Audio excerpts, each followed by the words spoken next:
Assalamualaikum warahmatullahi wabarakatuh. Sistem politik dalam perspektif Islam. Pengertian politik menurut Islam. Politik di dalam bahasa Arab dikenal dengan istilah siyasah. Politik adalah ilmu pemerintahan atau ilmu siasah, yaitu ilmu tata negara. Al-siyasah juga berarti mengatur, mengendalikan, mengurus, atau membuat keputusan, memerintah dan memimpinnya. Secara tersirat, dalam pengertian siasah, terkandung dua dimensi yang berkaitan satu sama lain, yaitu tujuan yang hendak dicapai melalui proses pengadilan, serta cara pengadilan menuju tujuan tersebut. Politik dalam Islam menjuruskan kegiatan umat kepada usaha untuk mendukung melaksanakan syariat Allah SWT melalui sistem kenegaraan dan pemerintahan. Adapun kedudukan sistem politik Islam,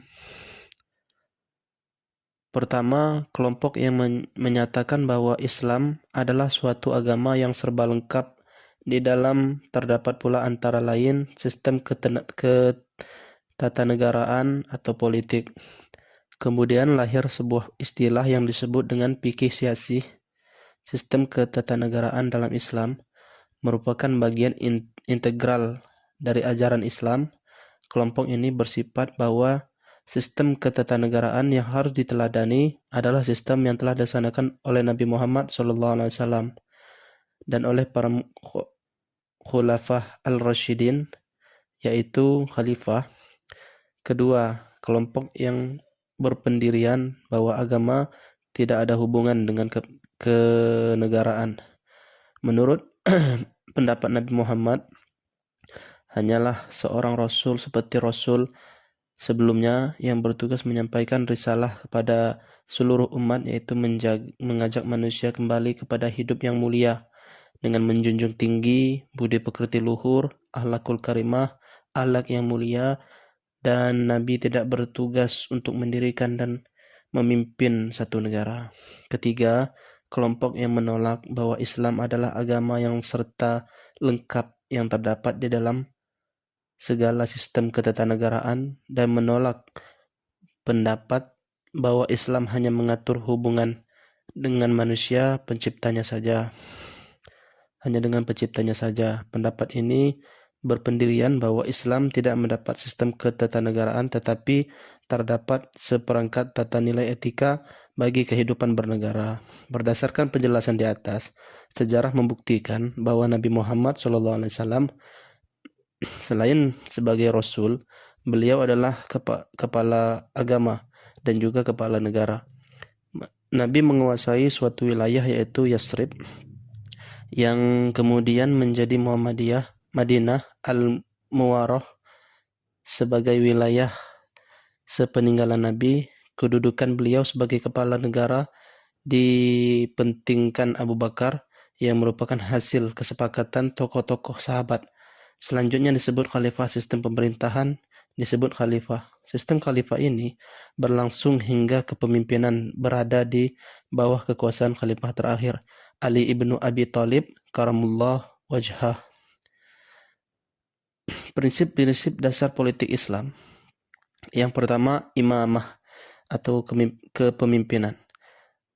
Pengangkatan kepemimpinan yang amanah dan ketaatan rakyat kepada pemimpin adalah konsep politik Islam yang pokok. Para ulama mengeluarkan bahwa Quran Surah An-Nisa ayat 58 diturunkan untuk para pemimpin pemerintahan, wali al-amri, agar mereka menyampaikan amanat kepada ahlinya. Selanjutnya, prinsip-prinsip sistem politik dalam Islam yang musyawarah berkenaan dengan pemilihan kedua negara dan orang-orang yang akan menjawab tugas-tugas ulama pada memimpin, mengurus umat berkenaan dengan penentuan jalan dan cara pelaksanaan undang-undang yang telah dimaktubkan di dalam Al-Quran, Al-Sunnah, serta berkenaan dengan jalan-jalan menentukan perkara-perkara baru yang timbul di kalangan melalui proses ijtima. Yang ketiga, keadilan. Prinsip ini berkaitan dengan keadilan sosial yang dijamin oleh sistem sosial dan sistem ekonomi Islam. Dalam pelaksanaan yang harus prinsip keadilan yang terkandung dalam sistem politik Islam meliputi merangkumi segala jenis perhubungan yang berlaku dalam kehidupan manusia, termasuk keadilan negara dan pemerintahan di antara dua pihak yang bersengketa di hadapan pihak pengadilan, di antara pasangan suami istri, dan di antara ibu bapak dan anak-anaknya. Kemudian yang keempat, kebebasan. Kebebasan yang dipelihara oleh sistem politik Islam ialah kebebasan yang berteraskan kepada ma'ruf dan kebijakan, menegakkan prinsip kebebasan yang benar adalah termasuk antara tujuan-tujuan penting bagi sistem politik dan pemerintahan Islam serta asas-asas bagi undang-undang perlembagaan negara Islam. Yang kelima, persamaan. Persamaan atau musyawarah. Di sini persamaan yang dimaksud ialah terdiri persamaan dalam mendapat menurut hak-hak, persamaan dalam memikul tanggung jawab menurut pangkat peringkat yang ditetapkan oleh undang-undang perlembagaan, dan persamaan di antara berada di bawah ditaklukkan kekuasaan undang-undang.